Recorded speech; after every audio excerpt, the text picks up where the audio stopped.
Hi friends, இது பிரியாணிக்கு மட்டும் இல்லை, ஒயிட் ரைஸ்க்கும் அட்டகாசமான சைடிஸ். இது எப்படி செய்யலான்னு பார்க்கலாம் வாங்க. இதுக்கு 2 ஸ்பூன் எள் எடுத்து நல்லா ட்ரை ரோஸ்ட் பண்ணிக்கோங்க. அதுக்கப்புறம் 2 ஸ்பூன் வறுத்த வேர்க்கடலை, காஞ்ச வேர்க்கடலை இல்லை வறுத்த வேர்க்கடலை 2 ஸ்பூன் ஆட் பண்ணி அதையுமே ட்ரை ரோஸ்ட் பண்ணிக்கோங்க. ட்ரை ரோஸ்ட் பண்ணிவிட்டு ஒரு 2 மினிட்ஸ் நல்லா வறுத்துட்டு அதுக்கப்புறம் இதை ஆற வச்சுட்டு ஒரு பாத்திரத்தில் கடுகு, மிளகு, சீரகம் ஆட் பண்ணி அதுக்கப்புறம் ஒரு 5-6 பல்லு பூண்டு ஆட் பண்ணிக்கலாம். ஆட் பண்ணிவிட்டு அதுக்கப்புறம் பச்சை மிளகாய் 2 ஆட் பண்ணி சின்ன வெங்காயம், கருவேப்பிலை ஆட் பண்ணி நல்லா வதக்கிக்கோங்க. தக்காளியும் நான் சின்னதாக கட் பண்ணி ஆட் பண்ணியிருக்கேன். பெருசானா கொஞ்சம் குக்காக டைம் ஆகும். தக்காளி நல்லா குக் ஆனதுக்கப்புறம் அதில் நம்ம கத்திரிக்காய் ஆட் பண்ணிக்கலாம். கத்திரிக்காய் ஆட் பண்ணி கொஞ்சம் தண்ணி ஆட் பண்ணி நான் மூடி வச்சு வேக வச்சுக்கிறேன். அப்பப்போ மிக்ஸ் பண்ணிக்கோங்க. நல்லா 50% மேலே வெந்ததுக்கப்புறம் இதில் மஞ்சள் தூள், மிளகாய் தூள் காரத்துக்கு ஏற்ப ஆட் பண்ணிக்கோங்க. அதுக்கப்புறம் மல்லித்தூள் 1.5 ஸ்பூன் பக்கமாக ஆட் பண்ணிக்கோங்க. ஆட் பண்ணிட்டு நல்லா மிக்ஸ் பண்ணிவிட்டு இந்த கிரேவிக்கு தேவையான அளவு சால்ட் ஆட் பண்ணிக்கலாம்.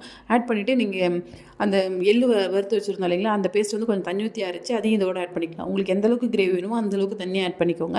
ஆட் பண்ணிட்டு நல்லா குக் பண்ணிங்கன்னா நம்மளோட கத்திரிக்காய் கிரேவி